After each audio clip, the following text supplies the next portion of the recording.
यादव लोग अगर सब खा लिए तो 27 का 27 पूरा हो जाना चाहिए था ना। चलो यादव से ही भर लेते, पूरा होना चाहिए था ना। 6-7% से ज्यादा तो अभी तक ओबीसी का कोटा भरा नहीं गया। हमारे अंदर ही फूट डाल करके हमको ही एक दूसरे के खिलाफ भड़का करके राज कर रहे हैं। अगर यादवों ने खा लिया होता तो 27% ओबीसी का कोटा पूरा हो गया होता ना। 17 में जब चुनाव हुआ तो कहा यादवों को अखिलेश ने दे दिया, चमारों को बहन जी ने दे दिया। अब बाकी लोग हमारे साथ आ जाओ तो हम तो तुम ही लोगों को देंगे। वो आ भी गए, तो आ भी गए, सरकार भी बन गई। और अभी 69,000 शिक्षक भर्ती में क्या हुआ? ये जाति की वजह से, जाति साइकी होने की वजह से, जाति गर्व और गौरव होने की वजह से पिछड़े वर्ग के लोग विभाजित हैं और इसलिए इनको इनका हक अधिकार नहीं मिल रहा है। इसलिए तमाम जो पिछड़े वर्ग के लोग हैं उनको वर्गीय चेतना सोचना चाहिए कि हम पिछड़े वर्ग के हैं और इकट्ठा होकर के इसकी लड़ाई लड़नी चाहिए। 27 मंत्री पकड़ा दिए, 27 मंत्रियों की कोई खबर नहीं आई जो राज्य मंत्री बनाए गए कि कैबिनेट ने उनको कोई काम दिया हो। अब काम ही नहीं कोई मिला तो फिर मंत्री बनने का क्या फायदा है। दोस्तों नमस्कार, मैं संतोष शाह के आप देख रहे हैं द फाइंडर। साथियों आज हमारे साथ चौधरी विकास पटेल जी हैं जो राष्ट्रीय पिछड़ा वर्ग मोर्चा के राष्ट्रीय अध्यक्ष हैं। सर ने आज बरेली में बहुत बड़ा कार्यक्रम आयोजित किया जिसमें बहुत सारे पिछड़े वर्ग के लोग पधारे थे। तो सर आपका बहुत बहुत स्वागत है द फाइंडर पर। पहला सवाल मेरा यही रहेगा कि आज का जो कार्यक्रम है उसका क्या उद्देश्य है? हमारा राष्ट्रीय पिछड़ा वर्ग मोर्चा की परिवर्तन यात्रा 2 फरवरी से लगातार अमर शहीद जगदेव प्रसाद कुशवाहा जी के जन्मदिन से उत्तर प्रदेश में चल रही थी। बीच में कोविड-19 आ गई, पंचायत चुनाव आ गया तो कुछ दिन के लिए हम लोगों ने इसको स्थगित किया हुआ था और फिर से हम लोगों ने इसको पिछले महीने की 6 तारीख से इसको कंटिन्यू किया है। तो अभी उत्तर प्रदेश के 50 जिलों से ज़्यादा में हो करके हम लोग आज बरेली पहुँचे हुए हैं। तो बरेली में यहाँ ये पटेल छात्रावास है, यहाँ पर यह कार्यक्रम अभी हमारा संपन्न हुआ है।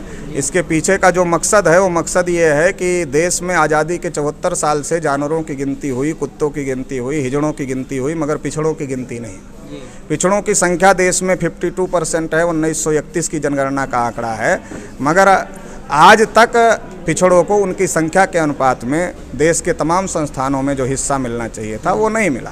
हाई कोर्ट और सुप्रीम कोर्ट में ब्राह्मण और तत्सम ऊंची जातियों का एकाधिकार हो गया है कॉलेजियम सिस्टम की वजह से, क्योंकि बाबू और चपरासी बनने के लिए हाई कोर्ट सुप्रीम कोर्ट में परीक्षा है, मगर जज बनाने के लिए हाई कोर्ट और सुप्रीम कोर्ट में कोई परीक्षा नहीं है। इसकी वजह से खानदानी जज हो रहे हैं, तो वहाँ भी परीक्षा कराई जाए और वहाँ भी SC ST OBC को रिजर्वेशन लागू किया जाए।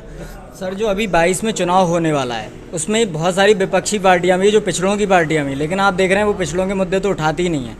तो आप उस पर क्या कहना चाहेंगे? पिछड़े अपने मुद्दे नहीं उठा रहे हैं, इसलिए नेता भी उनके मुद्दे नहीं उठा रहे। राष्ट्रीय पिछड़ा वर्ग मोर्चा एक नॉन पॉलिटिकल संगठन है, तो हम अपनी ताकत मजबूत कर रहे हैं कि अगर हमारी नॉन पॉलिटिकल ताकत मजबूत होगी, हम अपने मुद्दों को लेकर के सड़क पे उतरेंगे, हम अपने मुद्दों की आवाज़ उठाएंगे, अपने मुद्दों को हम बोलना शुरू करेंगे चौक चौराहों पर, उसकी पंचायतें लगाना शुरू करेंगे ग्राम पंचायत से लेकर के दिल्ली तक, तो फिर हमारा भी वोट तो लोगों को लेना है। तो हमारे मुद्दे के बगैर लोगों का काम कैसे चलेगा? लोगों को लगता है कि ब्राह्मण ही बोलते हैं लोकतंत्र में, तो उनकी ही बात किया जाए। अगर हम पिछड़े वर्ग के लोग भी बोलना शुरू कर दिए तो कोई भी पार्टी होगी उसको हमारी भी बात करनी पड़ेगी। जैसे अभी आप देख रहे हैं थोड़ा थोड़ा मामला शुरू हो गया। अभी तो उत्तर प्रदेश में पूरे हमारी यात्रा पहुंची नहीं है, अभी 50 जिले ही हुए हैं, लेकिन अभी आप देख रहे हैं कि OBC के मुद्दों को लेकर के भी माहौल थोड़ा गर्म हो रहा है। तो ये आने वाले समय में ये बढ़ेगा। तो सर जो पिछड़े और दलित समाज की पार्टियां हैं, बड़ी सरकारें बनी 1990 से लेकर आज तक 20 से 25 साल उन्होंने शासन किया, फिर भी पिछड़े वर्ग में जो एक फूट क्यों पैदा हो गई, उसका क्या कारण रहा?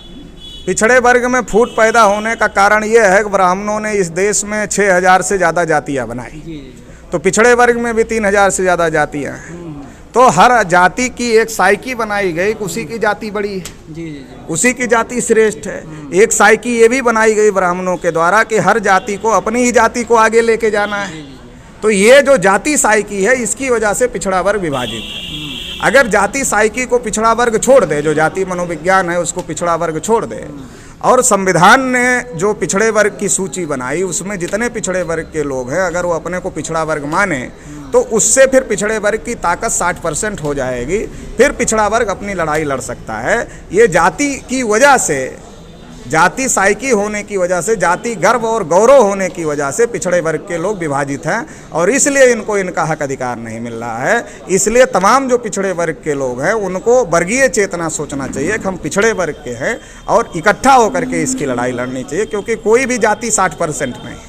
लेकिन अगर हम पिछड़ा वर्ग बन जाएंगे तो हम 60% बन जाएंगे। फिर SC/ST का हम कोई नुकसान नहीं कर रहे हैं तो SC/ST के लोग भी हमारा साथ देने के लिए तैयार हैं। माइनॉरिटी के हक पर हम कब्जा नहीं कर रहे हैं तो वो भी हमारा हक देना, ये हमारा साथ देने के लिए तैयार हैं। तो देश में 85 से 90% लोग जो अधिकार वंचित लोग हैं उनकी एक फोर्स देश में बनेगी इंसाफ कायम करने के लिए, किसी के ऊपर अत्याचार करने के लिए नहीं, इंसाफ कायम करने के लिए 85 से 90% लोगों की एक फोर्स बनेगी।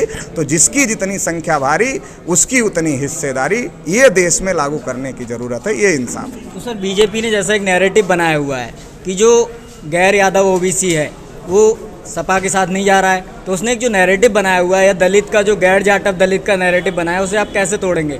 क्योंकि विपक्ष में तो वही लोग खड़े हैं ना, आप तो नहीं खड़े हैं। मेरा ये कहना है कि यादव लोग अगर सब खा लिए तो 27 का 27 पूरा हो जाना चाहिए था ना। चलो यादव से ही भर लेते, पूरा होना चाहिए था ना।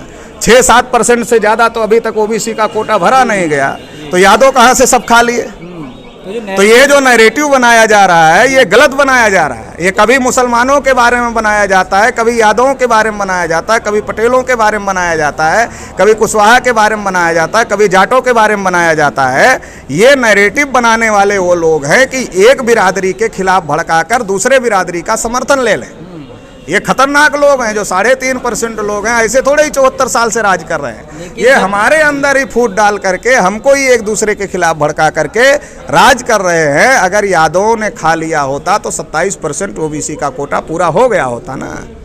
अगर 7-8% भी OBC का कोटा नहीं भरा गया तो इसका मतलब बाकी तो सारा का सारा बचा ही हुआ है। तो बचा हुआ है तो ये जो नैरेटिव बनाने वाले BJP और RSS के लोग हैं इनको बचा हुआ तो दे देना चाहिए ना बाकी OBC के लोगों को, वो तो बचा ही हुआ है। तो जो बचा हुआ है वो क्यों नहीं दे रहे? और 22 में 17 में जब चुनाव हुआ तो कहा यादवों को अखिलेश ने दे दिया, चमारों को बहन जी ने दे दिया। अब बाकी लोग हमारे साथ आ जाओ तो हम तो तुम ही लोगों को देंगे। वो आ भी गए, तो आ भी गए, सरकार भी बन गई। और अभी 69,000 शिक्षक भर्ती में क्या हुआ? OBC का कोटा मिश्रा जी हजम कर गए, दुबे जी हजम कर गए।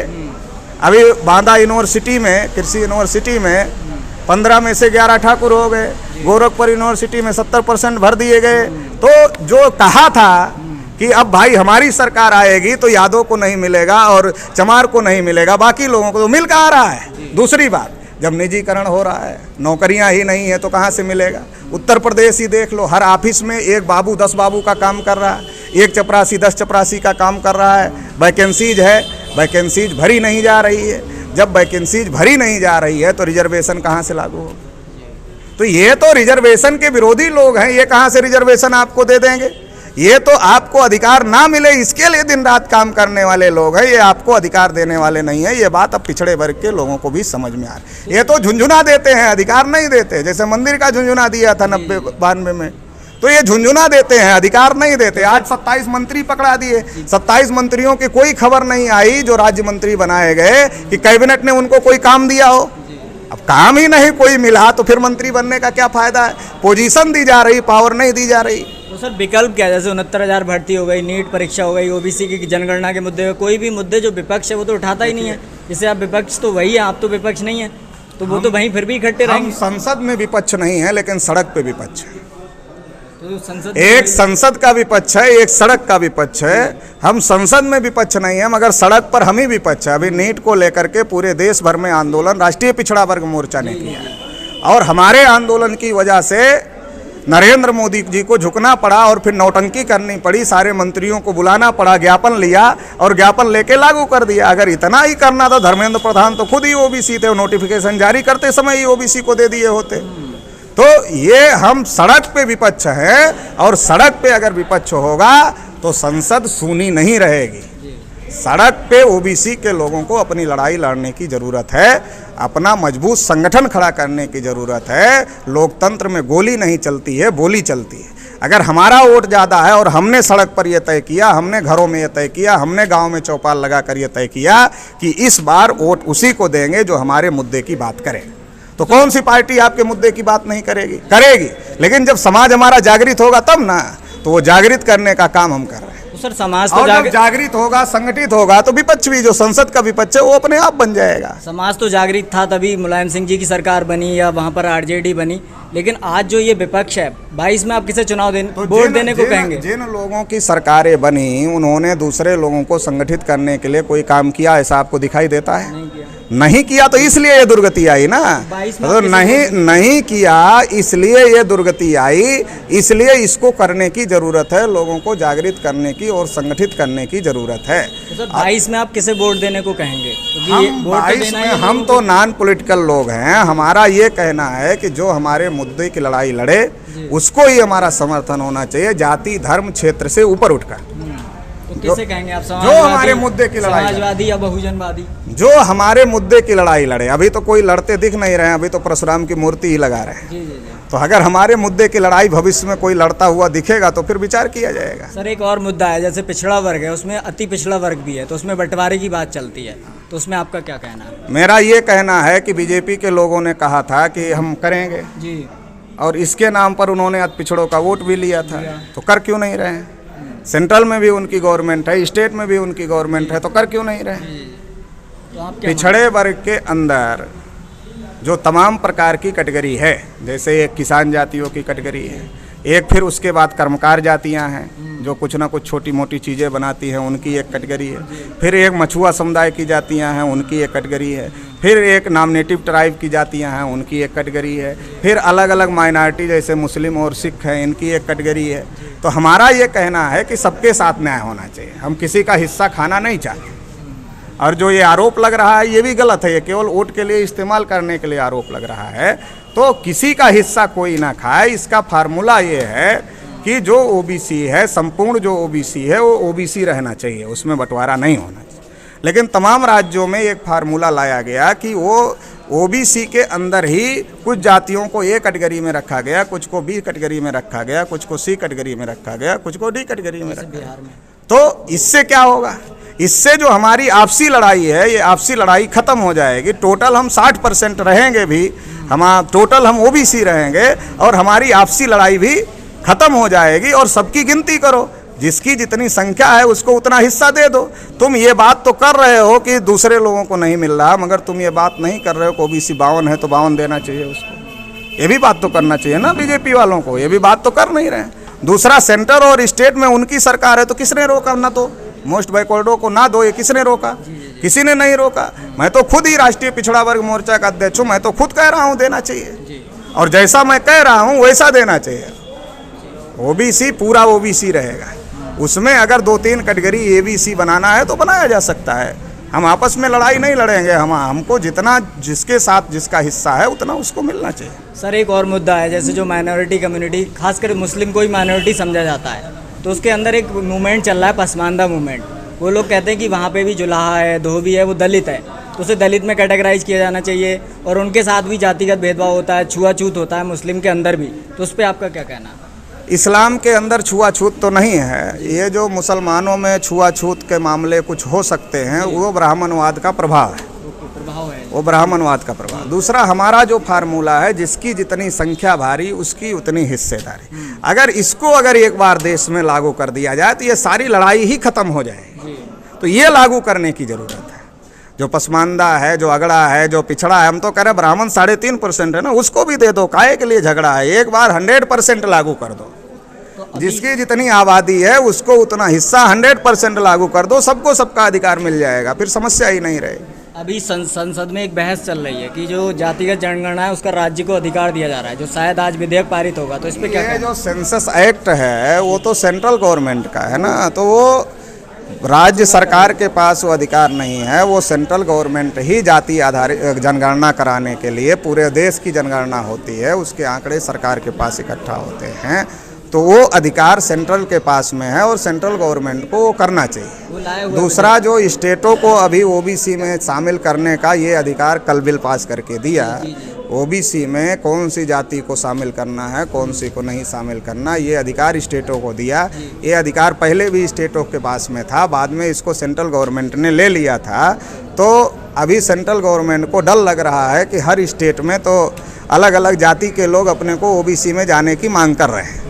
तो इसके क्या हो रहा है कि वो लोगों को अब पता चल गया है कि ये तो सेंटर के पास अधिकार है, इसका मतलब सेंटर नहीं कर रही है। तो बीजेपी को डर लग रहा है कि हमारे विरोध में उन जातियों के लोग खड़े हो जाएंगे, इसलिए वो सोच रही है कि ये झमेला स्टेट गवर्नमेंट के लोगों को दे दिया जाए, नुकसान फ़ायदा वो अपना निपटे, हमसे कोई मतलब नहीं। सर आखिरी सवाल लेना चाहूँगा कि 2022 में चुनाव है और ज़्यादातर ओबीसी जातियाँ इस समय भारतीय जनता पार्टी के साथ खड़ी हैं, तो क्या संदेश उन लोगों को देना चाहेंगे? ये एक नैरेटिव मीडिया के द्वारा बनाया जा रहा है कि ज़्यादातर ओबीसी जातियाँ भारतीय जनता पार्टी के साथ खड़ी हैं। मैं पूरे उत्तर प्रदेश में परिवर्तन यात्रा लेकर के चल रहा हूँ। ओबीसी के लोगों के अंदर बहुत ज़्यादा गुस्सा है भारतीय जनता पार्टी को लेकर, और गुस्सा क्यों नहीं रहेगा? 3 कानून आ गए, किसानों की ज़मीन जा रही। किसान कौन है? ओबीसी ही है ना, तो जाने देंगे अपनी ज़मीन। योगी ने छुट्टा साढ़ छोड़ दिए हैं, तो किसकी फसल खा रहे हैं? रात को 2-2 बजे तक मुझको किसान बता रहे हैं कि 2-2 बजे रात को लाठी लेके साढ़ भगाने के लिए जाना पड़ता है, तो उससे कौन गुस्सा होगा? ओबीसी गुस्सा होगा। ओबीसी की गिनती नहीं की गई, उनके बच्चों की नियुक्ति रोक दी गई, उनको वजीफा नहीं दिया जा रहा, इससे कौन गुस्सा होगा? ओबीसी गुस्सा होगा। अगर इन सारे कामों से ओबीसी गुस्सा हो रहा है तो ओबीसी बीजेपी के साथ खड़ा है, तो मीडिया नैरेटिव क्रिएट कर रही है। ये सच्चाई नहीं है। सच्चाई ये है कि ओबीसी बहुत ज़्यादा बीजेपी के लोगों के विरोध में है, ये सच्चाई है। मैं पूरे उत्तर प्रदेश में ओबीसी में घूम रहा हूँ। इवन जो बीजेपी में हैं किसी मजबूरी में, वो भी अंदर से दुखी है। तो दोस्तों ये थे हमारे साथ चौधरी विकास पटेल जी, जिन्होंने कहा कि 2022 के चुनाव में जैसा कि वो भ्रमण कर रहे हैं तो वो पा रहे हैं कि बहुत सी ओबीसी जातियाँ जो हैं वो बीजेपी से कहीं ना कहीं खिन्न है। तो सर हमसे बात करने के लिए आपका बहुत बहुत धन्यवाद।